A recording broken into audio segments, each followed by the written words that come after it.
Hello दोस्तों, मैं सुरभि अग्रवाल आप सभी का स्वागत करती हूँ भूपेंद्र मिश्रा यूट्यूब चैनल में।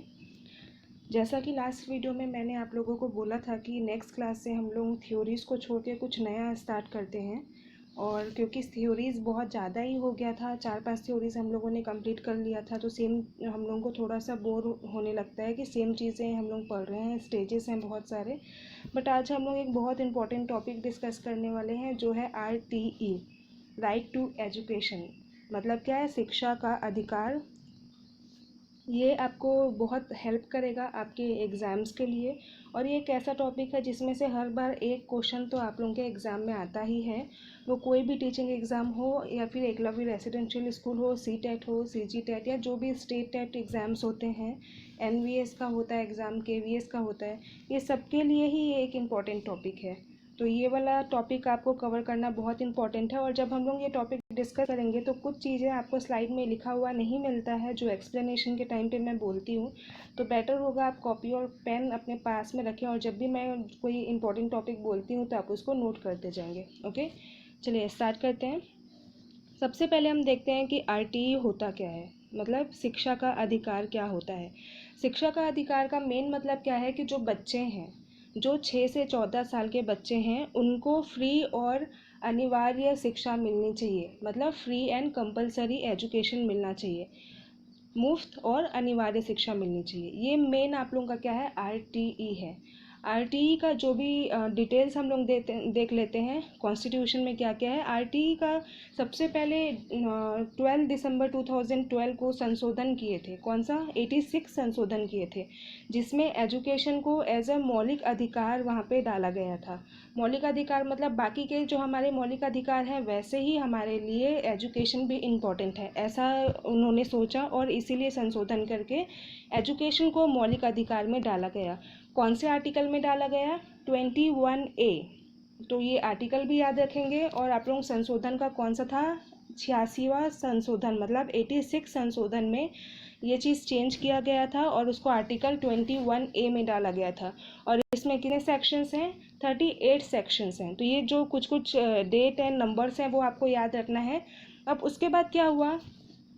2009 में RTE एक्ट 2009 आया, जिसके थ्रू बहुत सारी चीज़ें, उसमें सिर्फ आप लोगों के इस राइट के बारे में ही बात नहीं किया गया। उसमें जो भी नंबर ऑफ़ टीचर्स हैं किसी भी एक क्लास के लिए, स्कूल के बिल्डिंग्स होते हैं, इंफ्रास्ट्रक्चर होता है, नंबर ऑफ़ वर्किंग डेज होते हैं, और आप लोगों के टीचर्स के लिए वर्किंग आवर्स जो होते हैं, और number of working hours per week teachers के लिए जो होता है, लाइब्रेरी से लेके जितने भी बाकी चीज़ें हैं हर चीज़ों को कवर किया गया था। इसमें RTE 2009 में, राइट टू एजुकेशन एक्ट 2009 में, उसमें हर एक चीज़ों को ध्यान में रख के ही ये एक्ट बनाया गया था। ठीक है, अब ये एक्ट 2009 में आया, वहाँ पे पार्लियामेंट में बहुत टाइम तक ये चला। फिर जब वो इफ़ेक्ट में कब आया? 1 अप्रैल 2010 में इफ़ेक्ट में आया। मतलब RTE एक्ट 2009 नेम क्यों है? क्योंकि इनिशिएट उस टाइम पे किए थे, क्योंकि एक बहुत लंबा प्रोसेस है किसी भी एक्ट को लाने के लिए, ऐसा नहीं है कि 1-2 दिन में हो जाता है। तो वो एक्ट धीरे धीरे पार्लियामेंट में पास होते होते वो कब इफ़ेक्ट में आया? 1 अप्रैल 2010 को। तो अगर आपको ये पूछता है कि इफ़ेक्ट में कौन आया, कब आया था, तो 2010 में टिक करेंगे। और अगर कब वो सोचे थे उसके बारे में, तो वो कब किए थे हम लोग? 2009 में। ठीक है, अब ये RTE एक्ट 2010 में इफ़ेक्ट में आने के बाद जो इंडिया है, जिसने एजुकेशन को अपने मौलिक अधिकारों में रखा था, अपने फंडामेंटल राइट में रखा था, उसमें 135 देश में से एक बन गया। मतलब जो ये 135th 135वां देश है जो राइट टू एजुकेशन को एक फंडामेंटल राइट के जैसा अपने कॉन्स्टिट्यूशन में ऐड किया है, मतलब संविधान में ऐड किया है। आई थिंक कि ये चीज़ें समझ में आ गया है। जितने भी चीज़ें मैंने आपको डेट और नंबर्स बोले हैं वो याद रखेंगे। एक बार और मैं बताती हूँ, संशोधन कौन सा हुआ था? 86वां संशोधन, मतलब 86 संशोधन। एंड आर्टिकल कौन सा है? 21A आर्टिकल था, जिसमें 38 सेक्शंस हैं। और ये कब इफ़ेक्ट में आया था? 1 अप्रैल 2010 को इफ़ेक्ट में आया था। ये सब चीज़ें आप लोगों को याद रखना है। ओके, नेक्स्ट हम लोग डिस्कस करते हैं क्या क्या फीचर्स हैं RTE के। ठीक है, तो आरटी में फीचर क्या क्या था? सबसे पहले तो प्राइमरी एजुकेशन को इम्पोर्टेंट दिया था, जो कि फ्री होना चाहिए बच्चों के, जिसके लिए एज लिमिट दिया हुआ था 6 से 14 साल के बच्चे। मतलब जो 6 से 14 साल के बच्चे हैं उनको कंपलसरी और फ्री एजुकेशन मिलना चाहिए, ये पहला फीचर था। सेकंड फीचर आता है, इसमें जो भी स्कूल्स थे, जैसे कि आपके प्राइवेट स्कूल्स होते हैं, तो उस प्राइवेट स्कूल्स में 25% रिजर्वेशन रखा गया था जितने भी डिसएडवांटेज सेक्शन वाले बच्चे होते हैं।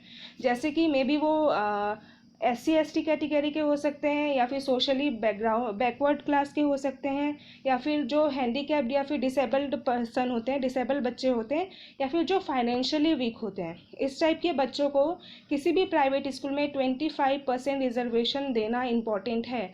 मतलब कोई भी अगर प्राइवेट स्कूल है तो वहाँ पे उनको अपना जितना भी उनका सीट होगा उसका 25% किसके लिए रखना पड़ेगा? RTE के लिए रखना पड़ेगा। उसका जो भी पेमेंट होता है वो कौन देता है? गवर्नमेंट देता है। तो उनको 25% जो भी सीट है वो बैकवर्ड क्लासेस के लिए, या फिर फाइनेंशियली जो वीक है उनके लिए, या फिर आप लोगों के बोल सकते हैं कि जो डिसेबल्ड चाइल्ड हैं उनके लिए रिजर्वेशन रखना है। ये इसके फीचर थे। नेक्स्ट फीचर देखिए, अब यहाँ पे आप लोगों को क्या करना है? अब जो बच्चे तो एडमिट थे, यहाँ पे एडमिशन ले चुके थे, वो ठीक थे, बट जिनको एडमिशन नहीं मिला था अब उनको एडमिशन भी दिलाना है। इसका फीचर ये भी है कि आपको एडमिशन भी दिलाना है बच्चों को, नए बच्चों को एनरोल भी करना है। तो उसके लिए क्या करना है? एज अप्रोप्रिएट क्लास उनको देना है। एज अप्रोप्रिएट क्लास मतलब क्या होता है? उनके आयु के हिसाब से, उनके एज के हिसाब से उनको क्लास में एडमिशन दिलाना। फॉर एग्जांपल, अगर कोई बच्चा कभी स्कूल ही नहीं गया, उसका एज 12 साल का है, 12 ईयर्स का है, देन आप उसको क्लास 1 में अगर डाल दोगे तो ये सही नहीं है। उसको वहाँ भी बहुत ख़राब लगा कि 12 साल का हूँ, क्लास 1 के साथ पढ़ रहा हूँ। तो इससे क्या होगा? उसको थोड़ा एम्बेरसमेंट होगा और वो क्लास जाना पसंद नहीं करेगा, बच्चे चिढ़ाएंगे, बहुत सारी चीज़ें होती है। तो RT में क्या बोला गया कि आप लोगों को एज अप्रोप्रिएट क्लास में ही एडमिशन कराना है। मतलब 12 साल का बच्चा है तो 12 साल के बच्चे को 5th 6th में हम लोग एडमिशन करा सकते हैं। तो उनको जो एडमिशन कराएंगे तो उसी हिसाब से कराएंगे जितना कि उनका एज है। देन आपको क्या बोल रहा है कि जो भी वहाँ पे फाइनेंशियल शेयरिंग होता है, मतलब जो भी वहाँ पे पैसे लग रहे हैं, जैसे 25% का आप लोगों का वहाँ रिजर्वेशन है और बच्चों को एडमिशन दिलाना है और भी स्कूल्स खोलने हैं, तो उसका जो भी पैसा लगेगा वो दोनों ही सेंट्रल एंड स्टेट गवर्नमेंट दोनों में ही शेयरिंग होगा। किसी एक के ऊपर ही आप बोल सकते हैं कि लोड नहीं पड़ने वाला है। इसके अलावा और क्या फीचर है? ये यहाँ पे किस किस चीज़ों की बात करेगा? पीपल टीचर रेशियो, कि एक क्लास में कितने बच्चों के पीछे कितने टीचर होने चाहिए। जो भी स्कूल के बिल्डिंग्स है, इंफ्रास्ट्रक्चर है, और हाइजीन के ऊपर भी बहुत ज़्यादा बात हुआ है, गर्ल्स टॉयलेट के ऊपर बहुत ज़्यादा बात हुआ है, स्कूल के वर्किंग डेज के ऊपर में बात हुआ है, और टीचर्स के वर्किंग आवर्स में भी बात हुआ है कि कितने टीचर्स को कितना आवर तक काम करना चाहिए। नेक्स्ट आप देख लीजिए, यहाँ पे एक और चीज़ है कि 2009 में एक और जो इम्पोर्टेंट फीचर था वो ये था कि बच्चों को फ्री एंड कंपलसरी एजुकेशन तो मिल रहा है, लेकिन साथ में उनके लिए एक नो डिटेंशन पॉलिसी भी आया था। ये आई थिंक आप लोगों को याद भी होगा कि 2009 में एक ऐसा एक्ट आया था जिसमें कि ये बोल दिए थे कि एलिमेंट्री स्कूल के टाइम पे किसी भी बच्चों को आप फेल नहीं कर सकते। That means up to class 8 बच्चे को फेल नहीं कर सकते। रीज़न क्या था? अगर बच्चा फेल होता है तो वो डीमोटिवेट हो जाता है, डीमोटिवेट होगा तो वो आगे पढ़ाई नहीं करना चाहेगा, इसीलिए अप टू क्लास 8 उनको फेल नहीं कर सकते। ये क्या था? आपका नो डिटेंशन पॉलिसी। यहाँ पे हम लोग किसी बच्चों को फेल नहीं कर सकते थे। ठीक है, नेक्स्ट इसके बाद और क्या बात हुई थी इसमें, और क्या फीचर्स हैं? इसके अलावा यहाँ पे जैसे आप लोग सुने होंगे कि जो भी टीचर्स हैं, टीचर्स को क्या करते थे? इलेक्शन की ड्यूटी में भेज दिए, या फिर आप बोल सकते हैं कि जैसे पॉपुलेशन जब काउंट होता है उस टाइम पे भेज दिए। तो जो भी नॉन एजुकेशनल वर्क हैं वो सब के लिए जहाँ पे भेज दिया जाता था, उनको किसी भी दूसरे काम के लिए भेज देते थे एक्सेप्ट आपके एजुकेशनल वर्क। तो वो सब चीज़ें भी बंद कर दिया गया कि किसी भी टीचर को आप दूसरे काम के लिए नहीं इंगेज कर सकते हैं। टीचर का काम सिर्फ क्या होगा? एजुकेशनल रिलेटेड वर्क ही होगा। आप वहाँ पे इलेक्शन में ड्यूटी नहीं लगाएंगे, आप किसी और चीज़ में ड्यूटी नहीं लगा सकते हैं, आप उनको सिर्फ वहीं पे ही रखेंगे जो स्कूल का काम है। ये एक और इनका फीचर था। नेक्स्ट आप लोग बोल सकते हैं यहाँ पे कि जो भी टीचर्स हैं उनको अगर आप वहाँ पे रिक्रूट कर रहे हो, आप उनको अपने स्कूल में ज्वाइन करा रहे हो, तो उस टाइम को आपको ये चेक करना बहुत ज़रूरी है कि जिस सब्जेक्ट के लिए, जिस क्लास के लिए वो टीचर को अगर आप रिक्रूट कर रहे हो तो वो क्वालिफिकेशन पूरा है या नहीं उसका, उसके अकॉर्डिंग। जैसे अगर आपने किसी पीजीटी को लिया है जो हायर सेक्शन में पढ़ाता है, जो 11th-12th में पढ़ाता है, लेकिन उसके पास वो क्वालिफिकेशन नहीं है, उसने सिर्फ डिप्लोमा किया हुआ है या फिर 12th तक किया हुआ है, चलो ग्रेजुएशन तक भी किया हुआ है, तो वो क्वालिफिकेशन को देख के ही आप किसी भी टीचर को रिक्रूट कर सकते हैं। ये भी एक इसका फीचर था। नेक्स्ट हम देखते हैं। अब इसमें फीचर्स हम लोगों ने देख लिया। अब कुछ कुछ ऐसी चीज़ें भी थी जो आप लोगों के आरटीई एक्ट 2009 में प्रोहिबिट किया गया था, मतलब प्रतिबंधित किया गया था कि ये चीज़ें नहीं कर सकते, मतलब बैन किया गया था कि कुछ चीज़ें ऐसी थी जो उस टाइम पे चलता आता था लेकिन अब ऐसा नहीं कर सकते। तो उसमें कौन कौन सा है? फिजिकल या फिर कॉर्पोरल पनिशमेंट और मेंटल हरासमेंट। जैसा आप लोगों को वो पहले होता था जब हम छोटे थे कि हम लोग को फिजिकल पनिशमेंट भी मिलता था, डांट भी पड़ती थी, मार भी पड़ता था। तो वो चीज़ें 2009 के बाद से बंद हो गया कि कोई भी टीचर किसी भी स्टूडेंट्स को कोई भी फिजिकल पनिशमेंट नहीं दे सकता है। अगर ऐसा होता है तो उसके अगेंस्ट एफआईआर भी आप डाल सकते हैं। तो ये एक चीज़ आ गया था। उसके बाद बहुत सारे स्कूल्स में, जो प्राइवेट स्कूल्स हैं, वहाँ बच्चों को एडमिशन के लिए टेस्ट होता था, स्क्रीनिंग टेस्ट होता था, रिटर्न टेस्ट होता था, ओरल होता था, जो भी होता था। तो वो जो टेस्ट का प्रोसीजर था एडमिशन के लिए बच्चों का, उसको कैंसिल कर दिया कि ऐसा नहीं करना है। इसके बाद आप लोगों के होते थे प्राइवेट स्कूल्स में बहुत सारे एक्स्ट्रा फीस लेते हैं। जैसे आप लोगों के नॉर्मली ट्यूशन फ़ी होता है उससे ज़्यादा ही कुछ कुछ और ऐड करके फ़ी लेते हैं, वो भी नहीं ले सकते, वो भी कैंसिल हो गया था, वो भी बैन हो गया था। देन कुछ टीचर्स होते हैं जो प्राइवेट ट्यूशन्स लेते हैं स्कूल के बाद, तो उसको भी क्या किया था, उसको भी बैन कर दिया कि जो भी अगर टीचर स्कूल में पढ़ा रहा है तो वो अपने प्राइवेट ट्यूशन नहीं ले सकता। इसका रीज़न क्या था? क्योंकि ऑब्वियस सी बात है, टीचर्स क्या करते थे, स्कूल में थोड़ा कम ध्यान देते थे, अपने ट्यूशन्स में ज़्यादा ध्यान देते थे, जिसकी वजह से क्या हुआ, उसको भी बैन कर दिया गया कि अगर कोई टीचर स्कूल में पढ़ा रहा है तो वो प्राइवेट ट्यूशन्स नहीं ले सकता। स्कूल के लिए क्या एक रूल आया था कि अगर कोई भी स्कूल विदाउट रिकॉग्निशन है, मतलब कि अगर उसकी कोई मान्यता नहीं है, तो वो स्कूल नहीं चला सकता। पहले कोई भी स्कूल स्टार्ट कर लिया, आप देखोगे अपने गली में कोई क्लास 5 तक का कोई भी स्कूल चला रहा है, ये नहीं चलेगा। जब तक स्कूल को मान्यता नहीं मिल जाता है तब तक कोई भी स्कूल अपना स्टार्ट नहीं कर सकता। अब इतने सारी चीज़ें जो बैन लगाया है स्कूल, उसका रीज़न क्या है? कोई तो रीज़न होगा कि इतनी सारी चीज़ों में बैन लगाया है आरटीई एक्ट ने। इसका रीज़न सबसे बड़ा ये है कि जो भी वहाँ पे पैनलिस्ट थे, जो भी बैठे थे, उनके हिसाब से उनको ये ज़रूरी लगा कि बच्चे की पढ़ाई होनी चाहिए, लेकिन फ्री ऑफ फियर, बिना किसी डर के, बिना किसी बोल सकते बर्डन के, उन लोगों का जो भी एजुकेशन है वो होना चाहिए। और वो चाइल्ड फ्रेंडली होना चाहिए, मतलब बच्चों के हिसाब से थोड़ा होना चाहिए।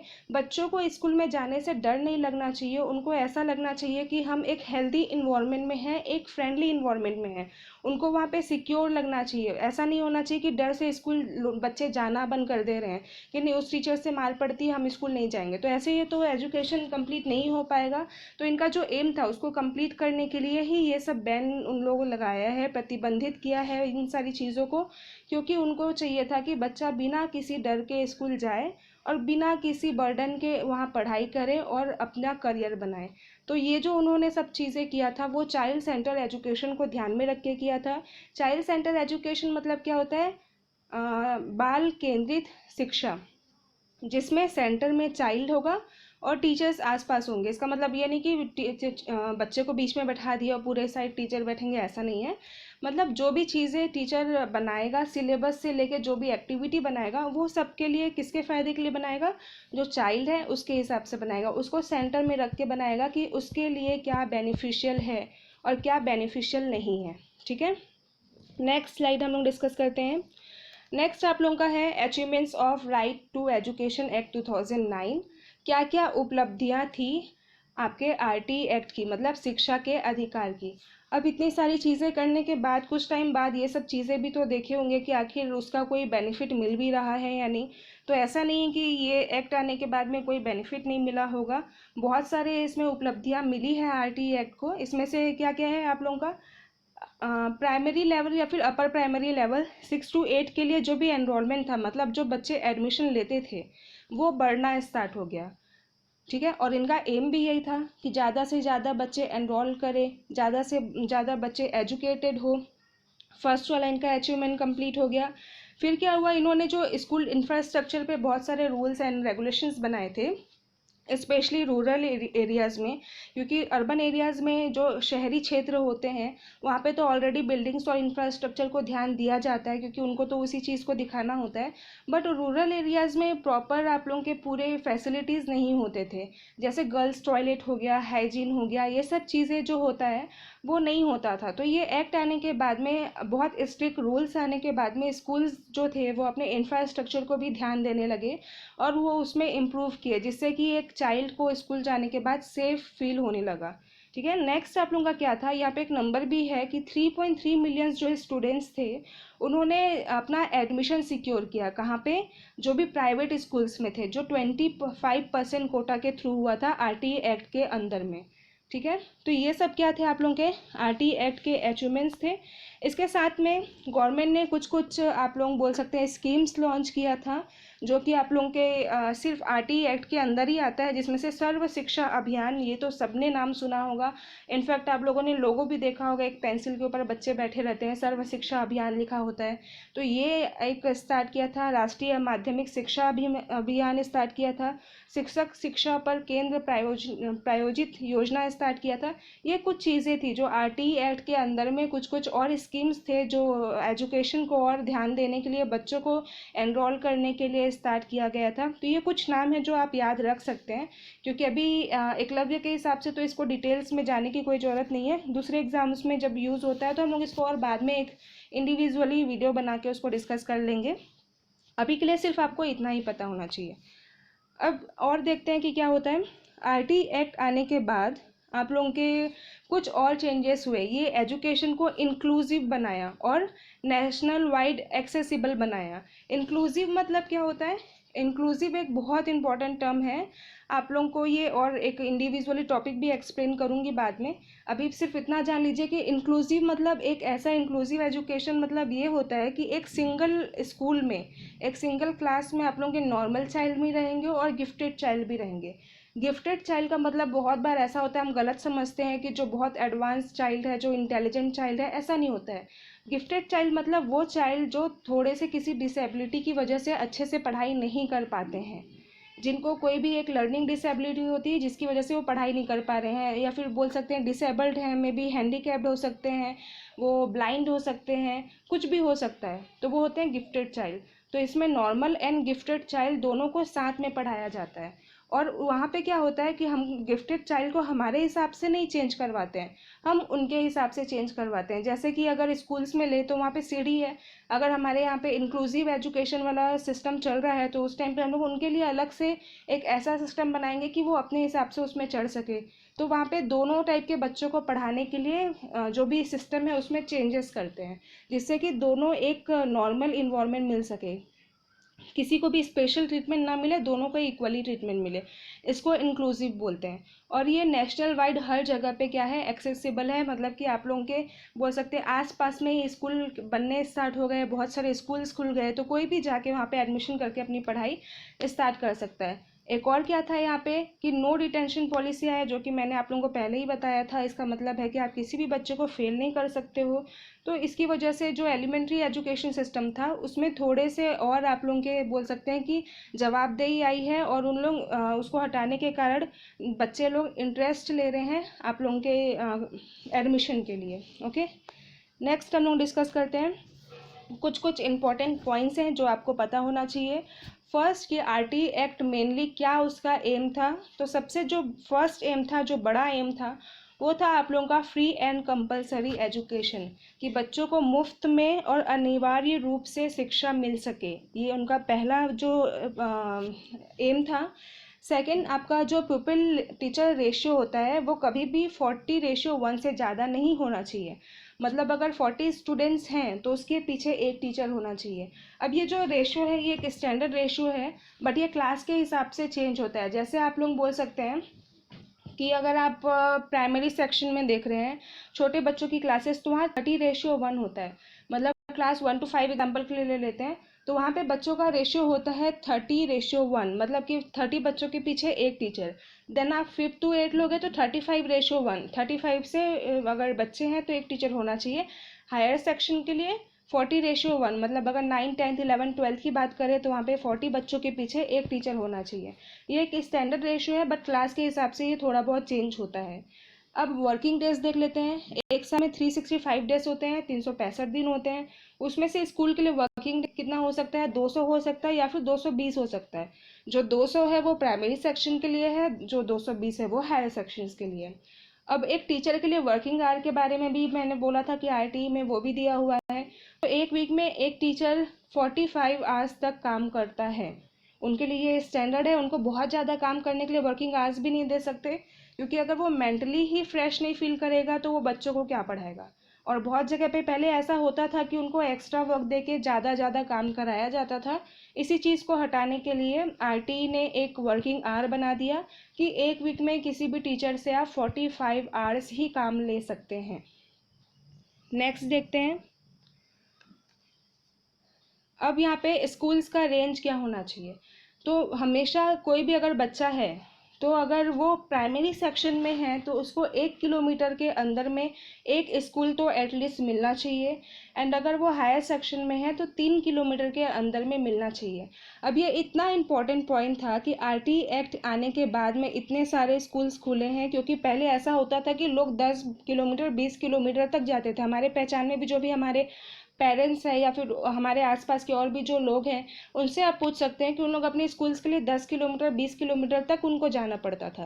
बट आरटी एक्ट 2009 के आने के बाद में, क्योंकि ये कंपलसरी हो गया, तो स्टेट गवर्नमेंट्स ने बहुत सारे ऐसे स्कूल्स खोले जो कि एक बच्चे के रीच से, उसकी पहुंच से ज़्यादा दूर ना हो। क्योंकि बहुत सारे बच्चे इसीलिए एडमिशन नहीं लेते थे कि उनको बहुत दूर जाना है स्कूल के लिए। तो इसीलिए जो प्राइमरी सेक्शंस हैं उनके लिए 1 किलोमीटर के रेंज में स्कूल्स खोले गए, और जो हायर सेक्शन के बच्चे हैं उनके लिए 3 किलोमीटर के रेंज के अंदर में स्कूल खोले गए। अब यहाँ पे और क्या इंपॉर्टेंट पॉइंट याद रखना है कि इसका एक फीचर क्या है कि नो डिनायल ऑफ एडमिशन, की कोई भी एडमिशन के लिए कभी मना नहीं करेगा, कोई भी ट्रांसफ़र के लिए मना नहीं करेगा, और कोई भी पनिशमेंट नहीं मिलेगा। मतलब अगर कोई बच्चा चाहता है कि मैं इस स्कूल से दूसरे स्कूल जाऊँ, तो दूसरा स्कूल वाला एडमिशन के लिए मना नहीं कर सकता है, पहला स्कूल वाला ट्रांसफ़र देने से मना नहीं कर सकता है, और किसी भी जगह पे कोई भी फिजिकल या कॉर्पोरल पनिशमेंट नहीं दे सकते, ना मार सकते हैं ना ही डांट सकते हैं। नेक्स्ट जो इम्पोर्टेंट पॉइंट है आपको याद रखना है कि आपको जो भी टीचर आप रिक्रूट कर रहे हो वो किस हिसाब से होना चाहिए, जो क्लास के लिए आप पढ़ाने के लिए लेके आ रहे हो उस हिसाब से होना चाहिए। और जो स्कूल है उसको मान्यता मिली हुई होनी चाहिए, तभी वो एलिजिबल है अपना स्कूल रन करने के लिए। अदरवाइज उस स्कूल को बंद कर दिया जाएगा। इसके साथ एक और चीज़ जो था आरटीई एक्ट ने लेके आया था, वो था स्कूल मैनेजमेंट कमेटी। मतलब जो भी स्कूल है उसका एक मैनेजमेंट कमेटी होना चाहिए, जहाँ पे पेरेंट्स भी होने चाहिए। ऐसा नहीं कि वहाँ पे सिर्फ टीचर्स है और सिर्फ प्रिंसिपल है या फिर जो भी स्कूल चला रहा है वो मैनेजमेंट है। ऐसा नहीं, स्कूल मैनेजमेंट कमेटी होगा जहाँ पे पेरेंट्स भी होंगे। बल्कि ऐसा है कि पेरेंट्स का जो नंबर है वो ज़्यादा होता है, मतलब बोल सकते हैं परसेंटेज में, परसेंटेज ऑफ पेरेंट्स का जो नंबर है मेंबरशिप का वो ज़्यादा होगा। फिर कुछ टीचर्स को आप रखोगे और फिर कुछ प्रिंसिपल, और आप चाहो तो वहाँ मैनेजमेंट के जो भी हैं उसमें से किसी को रख सकते हो। बस इसमें ये कंपलसरी क्या है कि आपको जो भी पेरेंट्स है वो पेरेंट्स को इन्वॉल्व करना है, जो भी आपके पालक हैं वो जरूर होने चाहिए आपके स्कूल मैनेजमेंट कमेटी में। ठीक है। आज ये बहुत लंबा टॉपिक हो गया, बट एक एक चीज़ें आप लोगों के लिए बहुत इम्पॉर्टेंट था, और इसमें से कोई भी चीज़ आप छोड़ नहीं सकते हो, क्योंकि कहीं से भी कोई भी क्वेश्चन आ जाता है। एक तो बहुत सारे नंबर्स जो मैंने पहले डिस्कस किया था, फिर वन बाय वन जो फीचर्स हमने डिस्कस किया, क्या क्या चीज़ें प्रतिबंधित किया गया था वो डिस्कस किया है, फिर कुछ इंपॉर्टेंट पॉइंट्स जो डिस्कस किए हैं। ये पूरी चीज़ें आप लोगों को पता होना चाहिए, क्योंकि यहाँ से कोई भी एक क्वेश्चन आ सकता है, मोर देन 100 क्वेश्चन बन सकते हैं इस छोटे से सेशन से। तो इसीलिए इस सेशन को बहुत अच्छे से देखिएगा। और बहुत बार ऐसा होता है कि ये कुछ कुछ जो नंबर्स हैं, डेट्स हैं, वो तो आप लोगों के दूसरे भी एग्ज़ाम्स में आ जाता है, ज़रूरी नहीं है कि टीचिंग एग्ज़ाम में आए। तो इसीलिए आप लोग ये सेशन बहुत अच्छे से पढ़िएगा, एक कॉपी एंड पेन लेके छोटे छोटे नोट्स बना के पढ़िएगा। आज हम लोगों ने RT 2009 डिस्कस किया है, तो कल हम लोग इसका जो नेक्स्ट आप लोगों के बोल सकते हैं NEP 2020। आप लोगों ने ये चीज़ तो आई थिंक सुना होगा कि कुछ टाइम पहले NEP बहुत ज़्यादा न्यूज़ में था। क्यों? क्योंकि अभी 2020 में आप लोगों के पास एक NEP आया था, एक पॉलिसी आया था जिसमें एजुकेशन को लेके बहुत सारे चेंजेस हुए हैं, जो कि अभी के बच्चों को ध्यान में रख के बनाया गया है और उनके फ्यूचर को देख के बनाया गया है। तो इसके साथ साथ वो एक टॉपिक ऐसा भी है जो आपको पता होना चाहिए और आपके एकलव्य रेसिडेंशियल स्कूल के लिए भी इम्पोर्टेंट है, क्योंकि वहाँ स्पेसिफाई किया गया है कि NEP 2020 आपको आना चाहिए और उसमें से क्वेश्चंस भी आने वाले, क्योंकि ये एकदम फ्रेश टॉपिक है। इससे पहले किसी भी एग्ज़ाम में इससे आया नहीं होगा, क्योंकि ये तो अभी इंट्रोड्यूस हुआ है। तो नेक्स्ट जो भी एग्ज़ाम्स आने वाले हैं आपके, वो सब एग्ज़ाम में इससे रिलेटेड आपके कुछ ना कुछ क्वेश्चन आएंगे। तो नेक्स्ट क्लास में हम लोग वो डिस्कस करने वाले हैं। आज के लिए सिर्फ इतना ही, हम लोग यहाँ पे स्टॉप करते हैं। अगर आज के टॉपिक्स में आपको कोई भी डाउट है, आप कमेंट करके अपना डाउट क्लियर कर सकते हैं। और अगर ये वीडियो आपको पसंद आया तो आप लाइक कर सकते हैं, शेयर कर सकते हैं। और अगर अभी तक आपने चैनल सब्सक्राइब नहीं किया है तो आप जल्दी से सब्सक्राइब कर लीजिए, ताकि ऐसे ही अपडेट्स आपको आगे मिलते रहे। Thank you so much.